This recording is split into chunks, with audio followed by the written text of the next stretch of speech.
거룩한 주님의 날을 맞이하면서 하나님의 전으로 나와 예배하는 우리 모든 믿음의 가족들 위해 오늘도 크신 은혜와 복이 함께 하시기를 우리 주님의 이름으로 축원합니다. 저는 대림절 네 번째 주일을 맞이하면서 오늘 말씀의 제목을 주보에 기록이 되어져 있는 대로 주를 기다리는 사람이라 하는 제목으로 말씀의 은혜를 나누고자 합니다. 저를 한번 따라해 주시면 감사하겠습니다. 주를 기다리는 사람. 한 번 더 하겠습니다. 주를 기다리는 사람. 이 시간 하나님 앞에 나와 예배하는 우리 모든 성도들이 주님을 기다리는 사람들이 되시고 주님을 기쁨으로 영접할 수 있는 축복의 주인공들이 되시기를 우리 주님의 이름으로 축원합니다. 2019년 마지막 대림절 네 번째 주간을 보내고 그리고 성탄절을 맞이하게 되어지는 이번 주간이고 연말을 보내면서 새해를 맞이해야 하는 이 뜻깊은 시간 속에 우리 그리스도인들이 이 시기를 어떻게 살아가는 것이 지혜로운 삶의 모습일까? 이 대림절 다시 오실 주님을 기다리면서 오늘을 살아가게 되어지는 우리 그리스도인들이 어떻게 삶을 사는 것이 가장 아름다운 삶의 모습일까? 이 문제에 관해서 오늘 본문은 우리 그리스도인들이 살아가야 할 아름다운 삶의 자세를 소개해 주고 있습니다. 그래서 오늘 본문을 중심으로 해서 이 대림절 기간을 살아갈 수 있는 아름다운 삶의 자세를 하나하나 확인하면서 말씀의 은혜를 받는 시간을 가지고자 합니다. 이 대림절, 이 시대를 살아가게 되어지는 우리 그리스도인들이 어떤 삶의 자세를 가져야 할까? 오늘 본문에 보면 첫째, 깊은 곳에서 주께 부르짖는 시간을 가져야 한다 라고 본문 1절이 우리에게 말씀해 주고 있습니다. 본문 1절에서 이렇게 기록하고 있습니다. 여호와여, 내가 깊은 곳에서 주께 부르짖었나이다. 오늘 본문 속에 시인은 주님을 기다리는 자로서, 메시아를 기다리는 자로서 주여, 내가 주께 깊은 곳에서 부르짖습니다. 오늘 이 말씀 속에서 깊은 곳이라는 말을 표현하고 있는데 이 말씀 속에서 깊은 곳이라고 하는 이 말은 은밀한 곳을 의미하며 세상과 차단된 곳을 의미하며 하나님과 긴밀한 만남과 교제를 나눌 수 있는 곳을 의미하는 자리입니다.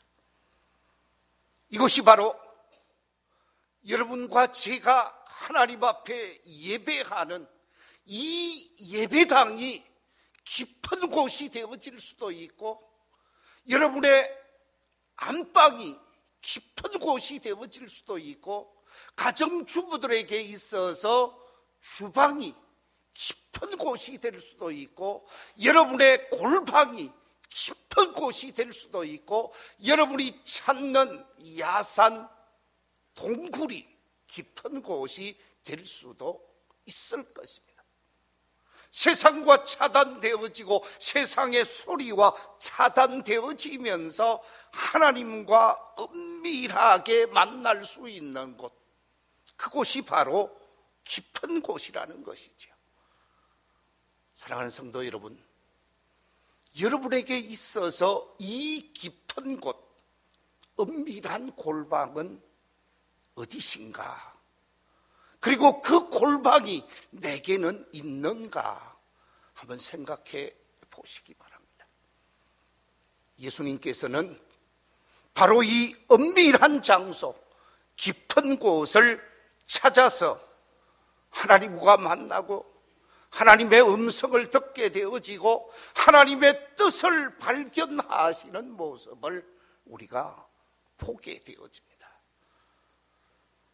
누가복음 22장 39절 속에 보면 이렇게 기록하고 있습니다. 예수께서 나가사 습관을 따라 감람산에 가시매 제자들도 따라갔다. 오늘 이 말씀 속에서 감람산이라는 산이 등장하고 있습니다. 예수님께서 자신에게 하나님의 뜻을 구하고자 할 때, 하나님의 음성을 듣고자 할 때, 하나님과 만남을 가지고자 할 때 자주 찾아가셔서 하나님을 대면했던 곳이 바로 이 감람산이셨습니다. 이 감람산이야말로 예수님에게 있어서는 은밀한 골방이요, 하나님을 만나는 거룩한 지성소요, 하나님의 능력과 하나님의 말씀이 부어지는 놀라운 예배당과 같은 장소였다라는 말씀입니다. 구약 성경에 등장하고 있는 능력의 선지자, 불의 사자로 불려진 엘리야에게도 은밀한 골방이 있음을 확인할 수가 있습니다. 하나님의 사람 불의 선지자 엘리야에게 당시의 권력을 가지고 있었던 아합 왕과 그의 부인 이세벨이 선지자 엘리야를 제거하려고 하니까 그 칼날을 피해서 은밀한 장소로 자신의 몸을 피하게 되어집니다. 그 은밀한 장소에 가서 하나님 앞에 자신의 마음을 다 내려놓는데 열왕기상 19장 3절 이하 5절에 보면 이렇게 기록하고 있습니다. 그가 이 형편을 보고 일어나 자기의 생명을 위해 도망하여 유다에 속한 브엘세바에 이르러 자기의 사환을 그곳에 머물게 하고 자기 자신은 광야로 들어가 하룻길쯤 가서 한 노뎀나무 아래에 앉아서 자기가 죽기를 원하여 이르되 여호와여 넉넉하오니 지금 내 생명을 거두시옵소서.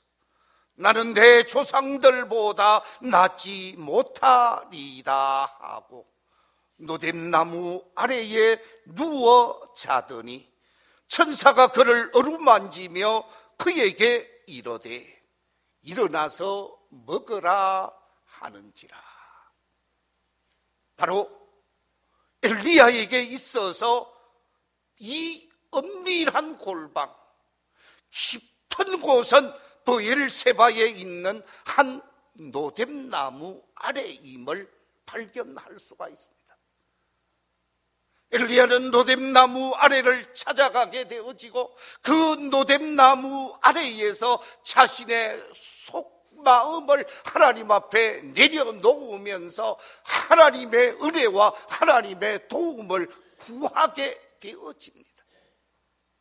이처럼 하나님 앞에 자기의 모든 마음을 쏟아내면서 하나님 앞에 도움을 구하게 되어졌을 때에 하나님께서는 그의 천사를 보내셔서 엘리야를 위로하고 엘리야에게 새 힘을 불어넣게 되어지는 모습을 보게 되어집니다. 그렇습니다. 위대한 믿음의 길을 걸어갔던 믿음의 선진들은 너나 할 것 없이 다 은밀한 골방을 가지고 있었다라는 사실입니다. 그 은밀한 골방을 찾아서 하나님과 만나게 되어지고 하나님의 음성을 듣게 되어지고 하나님의 능력이 부어지게 되어지는 놀라운 역사가 있었다라는 사실입니다. 우리가 잘 아는 대로 히스기야 왕, 그가 이스라엘을 다스리고 유대 나라를 다스리는 하나님의 사람으로서의 사명을 감당하게 되어질 때에 뜻하지 않게 아수르라고 하는 강대국이 침략해 오게 되어집니다. 이 아수르 왕 사네림이 엄청난 군사를 유대 베들레헴에 보내어서 완전히 그의 나라를 포위하고 위기에 처하게 되어지자 히스기야는 풍전등화와 같은 자기 나라를 눈앞에 두고 전쟁터로 나가는 것이 아니라 바로 이 깊은 곳, 엄밀한 골방 여호와의 전을 찾게 되어집니다. 여호와의 전을 찾아가서 하나님 앞에 간절히 기도하게 되어지는데 그 기도의 내용이 이사야 37장 15절 이하 20절에 이렇게 기록하고 있습니다. 우리 스크린에 기록되어진 말씀을 같이 한번 읽어보겠습니다. 시작. 여호와께 기도하여 이르되 그룹 사이에 계신 이스라엘의 하나님 만군의 여호와여, 주는 천하 만국의 유일하신 하나님이시라. 주께서 천지를 만드셨나이다. 여호와여, 귀를 기울여 들으시옵소서. 여호와여, 눈을 뜨고 보시옵소서. 사내림이 사람을 보내어 살아계시는 하나님을 회방한 모든 말을 들으시옵소서. 여호와여, 아수르 왕들이 과연 열국과 그들의 땅을 황폐하게 하였고 그들의 신들을 불에 던졌사오나 그들은 실이 아니라 사람의 손으로 만든 것일 뿐이요 나무와 돌이라. 그러므로 멸망을 당하였나이다. 우리 하나님 여호와여, 이제 우리를 그의 손에서 구원하사 천하 만국이 주만이 여호와이신 주를 알게 하옵소서 하니라. 하나님을 향하여 아수르 군대가 침략해 오자 하나님 앞에 자신의 어려운 문제, 자신의 국가적 어려운 문제를 다 내려놓고 하나님이 이 민족을 살려주시옵소서. 하나님이 이 나라를 살려주시옵소서. 하나님이 참 하나님이신 것을 알게 하여 주시옵소서. 간절히 기도하게 되어집니다. 이처럼 하나님 앞에 깊은 곳 골방을 찾아 기도했더니 하나님께서는 천군 천사를 그 나라에 보내어 주시고 그 나라를 포위하고 있었던 18만 5천 명을 다 제거해 주시는 놀라운 기적의 역사가 기도한 히스기야에게 나타나는 모습을 보게 되어집니다. 그렇습니다. 이 대림절, 다시 오실 주님을 만나기 위해서 우리는 깊은 곳을 찾아서 주님께 기도하면서 주의 은혜를 구하는 복된 삶의 모습이 우리에게 있어야 하는 줄로 믿습니다. 주님은 우리에게 이렇게 말씀하고 있습니다. 마태복음 6장 5절과 6절에서 또 너희는 기도할 때에 외식하는 자와 같이 하지 말라. 그들은 사람에게 보이려고 회당과 큰 거리 어귀에 서서 기도하기를 좋아하느니라. 내가 진실로 너희에게 이르노니 그들은 자기 상을 이미 받았느니라. 너는 기도할 때에 네 골방에 들어가 문을 닫고 은밀한 중에 계신 네 아버지께 기도하라. 은밀한 중에 보시는 네 아버지께서 뭐 하시리라? 갚으시리라. 할렐루야. 깊은 곳 은밀한 골방을 찾아 기도하는 이 대림절이 되시고 우리 주님을 만나기 위해 부끄럽지 않는 심령을 소유하게 되어지는 모든 성도들이 되시기를 우리 주님의 이름으로 축원합니다.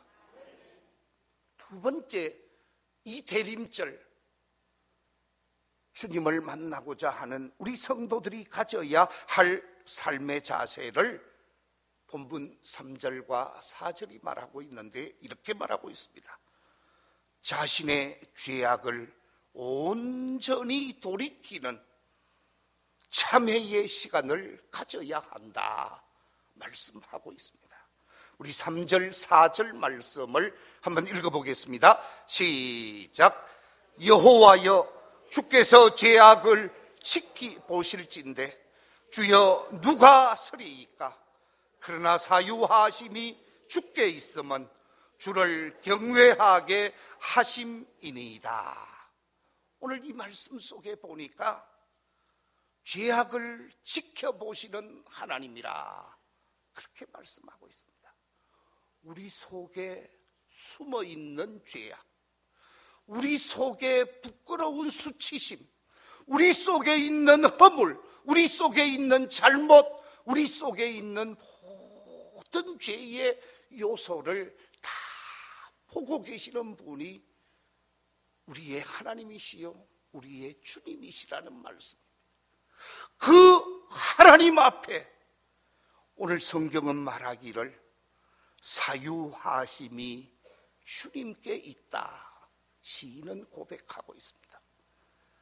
내 수치, 내 부끄러움, 나의 모든 죄악을 지켜보시는 주님이신데 사유하심이 주님 앞에 있기에 그 모든 허물과 그 모든 죄악의 덩어리, 그 모든 수치심을 주님 앞에 다 내려놓고 회개하고 자복하고 참회하는 시간을 가질 때 하나님께서는 우리의 모든 죄와 허물을 용서하시는 하나님이요 깨끗게 하시는 하나님이시라는 말씀입니다. 그렇습니다. 이상의 이 세상 속에 온전한 사람은 아무도 없습니다. 사도 바울이 말한 것처럼 의인은 없나니 몇 사람이 없다고요? 한 사람도 없다고 로마서 3장 10절에서 말하고 있습니다. 그렇습니다. 이 세상에 허물 없는 사람 없습니다. 범죄치 않은 사람 아무도 없습니다. 감옥에 가 있는 사람들 드러난 죄인이죠. 드러나지 아니하고 가슴에 부끄러운 모습을 지니고 살고 있는 사람이 저요 우리 성도들의 모습 속에도 없잖아 있을 것입니다. 그런데 우리가 주님을 만나고자 기다리고 있잖아요. 다시 오실 주님을 만나야 될 사람들인데 주님이 내 속에 있는 부끄러움, 주님이 내 속에 있는 수치, 주님이 내 속에 있는 죄악을 지켜보신다고 그러는데 그거 그냥 가지고 있지 말고 내려놓고 참회하고 회개하는 시간을 가지는 것이 대림절이라는 말씀입니다. 그래야 주님을 만날 수 있고 주님 앞에 설 수가 있다라는 것이죠. 그렇습니다. 이사야 1장 18절에서 이렇게 말씀하고 있습니다. 여호와께서 말씀하시되 오라 우리가 서로 변론하자. 너희의 죄가 주홍 같을지라도 눈과 같이 희어질 것이요 진홍같이 붉을지라도 양털같이 휘게 하리라. 할렐루야. 주님은 우리의 죄의 모습이 진홍 같을지라도 우리의 죄를 눈과 같이 희게 하실 것이라고, 진홍같이 붉을지라도 양의 털과 같이 깨끗하게 하실 분이 바로 우리 주님이시기에 주님 앞에 우리의 허물, 우리의 잘못을 다 내려놓는 참회의 시간을 갖는 것이 대림절이라고 말씀하고 있습니다. 시편 103편 12절 이하 13절에서는 이렇게 말씀하고 있습니다. 동이서에서 먼 것 같이 우리의 죄가를 우리에게서 멀리 옮기셨으며 아버지가 자식을 긍휼히 여김같이 여호와께서는 자기를 경외하는 자를 긍휼히 여기시라니. 동쪽에서 서쪽 큰 거리입니다. 동에서 서까지 우리의 죄악을 다 옮기시듯 회개하고 참회하고 주께 내려놓는 사람의 죄는 다 용서하시는 우리 주님이시라는 거죠. 자비하신 하나님, 긍휼이 풍성하신 하나님께서 우리를 자비하심으로 긍휼하심으로 용서하시고 수용하시고 사랑하시는 하나님이 바로 우리의 하나님이시라는 말씀입니다. 그 하나님을 찾고 그 하나님께 나아가서 그 하나님께로부터 긍휼과 자비와 은총을 입을 수 있는 우리 모든 성도들이 되시기를 우리 주님의 이름으로 축원합니다. 우리가 잘 아는 대로 다윗은 얼마나 큰 죄를 지었습니까?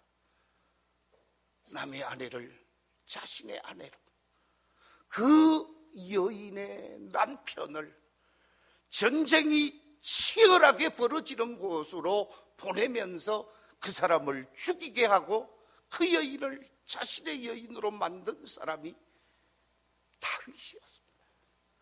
이런 다윗이야말로 하나님의 심판을 받되 12번도 더 받아야 할 사람입니다. 그런데 선지자 나단의 책망과 말씀이 주어졌을 때 그 말씀을 받게 되어진 다윗은 그 자리에 꼬꾸라지게 되어지고 하나님 앞에 고백하기를 내가 여호와께 죄를 범하였습니다. 내가 여호와께 범죄했습니다. 주님 용서해 주시옵소서. 그러면서 철저하게 회개하게 되어집니다. 시편 6편을 비롯해서 시편 32편, 시편 38편, 시편 51편, 시편 102편, 시편 104편에 이르기까지 다윗의 참회시가 우리를 감동시키게 되었습니다.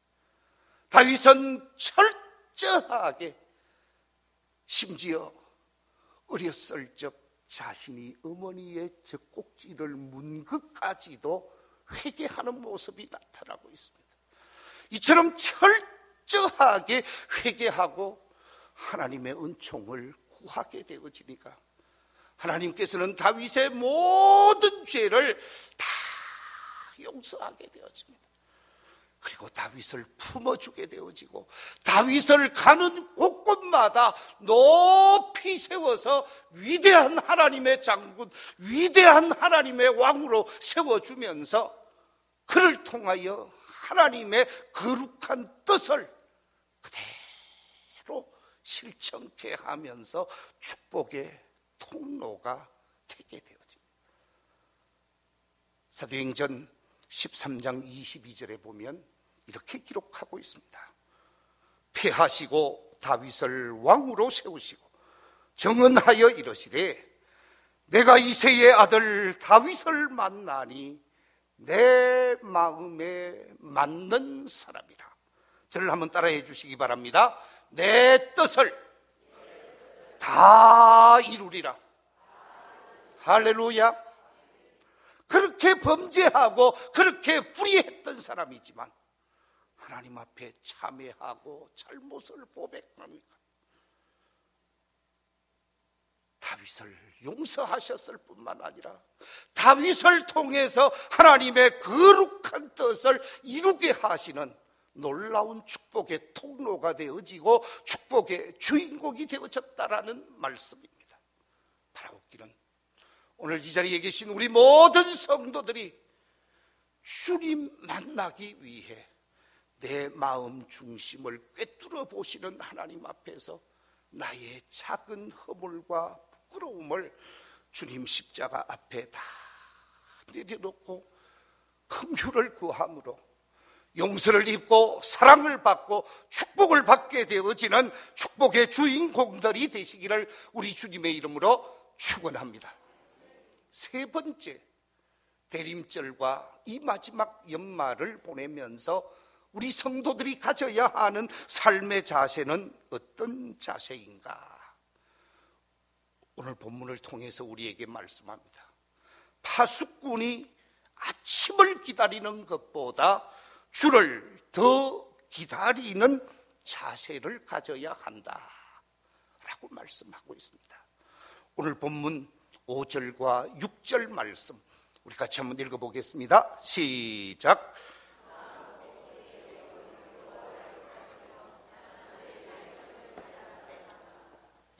파수꾼이 아침을 기다림보다 내 영혼이 주를 더 기다리나니 참으로 파수꾼이 아침을 기다림보다 더하도다. 여러분, 파수꾼이 뭐 하는 사람이죠? 예? 국가를 지키는 사람이고, 작게는 어떤 특정 영역을 지키는 사람이 파수꾼이요. 오늘날 표현하는 말로 쉽게 표현하면 보초를 서는 사람이에요. 군대 갔다 오신 분들은 이 보초 선다라는 것이 쉽지 않다라는 것 다 아실 거예요. 제가 1980년대 초에 군대를 갔습니다. 백마사단에서 신병 교육을 받고 29연대 4대대 14중대에 배치를 받았습니다. 혹시 백마부대 출신들이 있는지 모르겠는데 제가 백마부대에 근무를 하는데 한강 하구의 초병 역할을 했습니다. 그런데 거기에 간첩이 넘어왔어요. 아마 기억하고 있을런지 여러분 모르겠습니다. 1980년 3월 23일 여러분, 간첩은 사람으로 취급을 안 합니다. 뭘로 취급을 하죠? 동물로 취급을 해요. 그래서 간첩 3사람이 넘어왔다 그렇게 말하지 않고 간첩 몇 마리가? 3마리가 넘어왔었어요. 그런데 간첩 3마리가 넘어왔을 때 3마리 다 사살을 해서 사살한 사람들이 완전 출세를 하고 전역을 했습니다. 그런데 여러분, 이 초병의 생활이 얼마나 힘이 드느냐? 군대 안 간 사람들은 잘 몰라요. 군대 갔다 오신 분들은 경험하겠습니다만은 동절기 몇 시간 동안 보초를 서느냐? 저녁 해질 시간이 되고 어둑발이 드는 6시부터 12시까지 6시간을 전반부기 섭니다. 그리고 12시부터 아침 6시 해가 떠오르기 직전까지 보초를 서게 되어져요. 몇 시간 선다고요? 6시간. 여러분, 6시간이 짧나요? 기나요? 예? 안 서봤으니까 잘 모르지요? 서본 사람은 알아. 얼마나 그 기간이 긴지. 특별히 겨울에 영하 27도, 30도 내려가는 그 한강 하구 임진강 입구가 얼마나 추운지 몰라요. 그때 밤에서 초병의 역할을 하는 사람들은 힘들기가 그지없어요. 우리 여자분들이 아기 한 사람 놓게 되어지면 얼마나 어깨에 힘이 들어가는지 몰라요. 그런데요, 저는 우리 여자분들이 동절기 일주일만 6시간씩 초병 역할을 한번 하면 내가 여자로 태어난 것 정말로 잘 됐다, 그렇게 말할 수 있을 것 같아요. 군대 갔다 온 사람들을 다 그렇게 생각했을 거예요. 왜 나를 우리 아버지 어머니가 남자로 태어나게 하셔서 이 고생을 하게 하느냐고. 정말로 춥고 힘들거든요. 그 6시간이 얼마나 춥고 힘드느냐. 여러분, 초병으로 나가게 되어지면 탄환을 전시가 아닌데도 7탄창을 차고 나가요. 7탄창이면 총알이 몇 개인지 여러분들 잘 모르지요? 남자들은 알아요. 105발이에요. 그 다음에 수류탄 4개를 가지고 나가요. 그리고 크레모아를 하나 가지고 나가요. 그것뿐만이 아닙니다. 반드시 대금을 가지고 착용하고 나가요. 그래서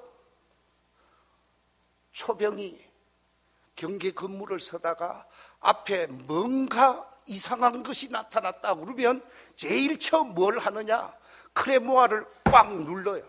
그러면 크레모아가 앞에 그대로 퍼지면서 앞에 있는 동물이 지나가든지 사람이 지나가든지 완전히 쑥대밭이 돼버려요.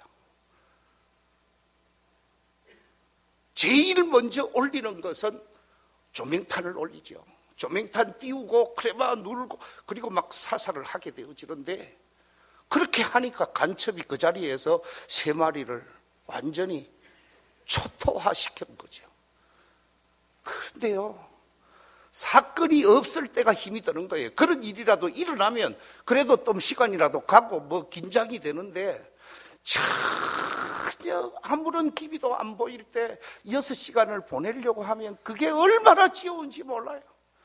그러니까 순자 얘기해야 되고 영자 얘기해야 되고, 옛날 애인 없는 사람이 애인 있다고 고참한테 그렇게 만들어서 보고를 해야 되는 거예요. 웃는 사람은 지금 경험을 안 해본 사람인지 모르지만 남자들 웃는 분들은 다 경험을 했을 거예요. 얼마나 힘이 드는지 몰라요. 그런데 유일하게 초병이 완전 무장을 해서 전방을 주시하면서 현상이 어떤 현상이 나타날 것인가를 철저하게 지켜봐야 돼요.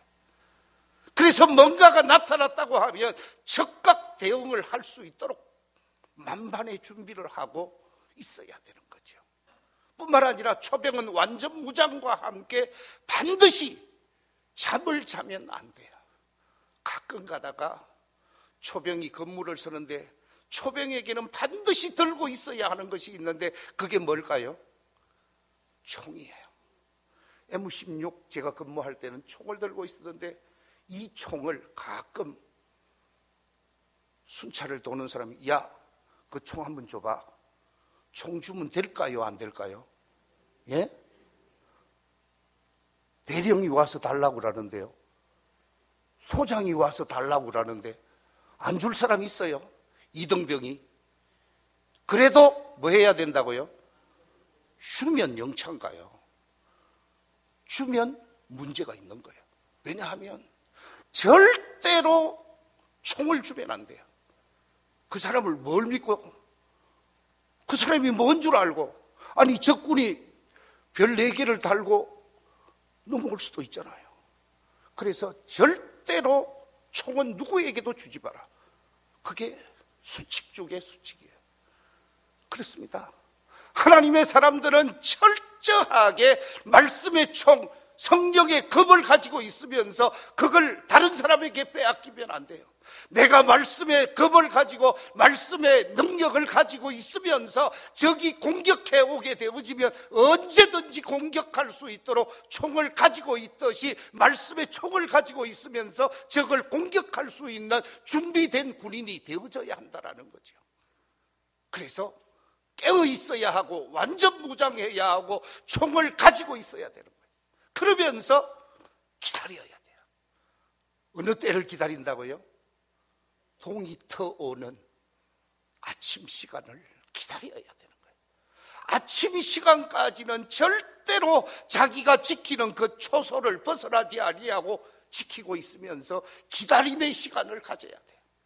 이 기다림의 시간을 가지는 사람만이 아침을 경험하게 되어지고 자기와 인수인계할 수 있는 새로운 초병이 오게 되어지는 우리의 영원한 소망의 주 예수 그리스도가 우리에게 오실 그때까지 우리는 기다림의 신앙을 가져야 하는 줄로 믿습니다.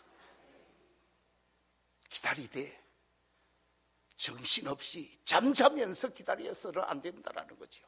늘 정신을 차리고 깨어 있으면서 소망의 주님을 기다리고 주님이 오실 줄로 믿고 주의 사랑을 실천하면서 사명을 실천하면서 주님 오시기를 기다리는 사람이어야 한다라는 거예요.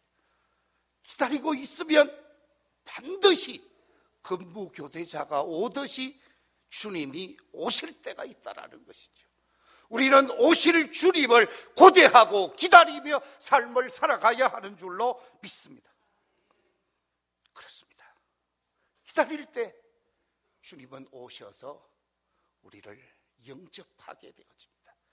감옥 속에 들어가셨던 주기철 목사님, 우리 경남노회가 낳은 순교자지요. 주기철 목사님께서 감옥 속에 들어가 있으면서 일본 제국주의의 끊임없는 박해와 핍박 속에서도 주님을 부인하지 아니하고 주님을 기다리게 되어집니다. 감옥 속에 있으면서 주기철 목사님이 불렀다고 하는 주님 고대가 낮에나 밤에나 눈물 머금고 내 주님 오시기만 고대합니다. 가실 때 다시 오마 하신 예수님, 오 주여 언제나 오시렵니까? 천년을 하루같이 기다린 주님, 내 영혼 당하는 것 볼 수 없어서 이 시간도 기다리고 계신 내 주님, 오 주여 언제나 오시렵니까? 우리는 주님을 기다리며 주님 오실 그 시간을 사모하면서 이 대림절을 살아가야 합니다. 말씀을 맺겠습니다. 대림절을 어떻게 살아가야 할 것인가?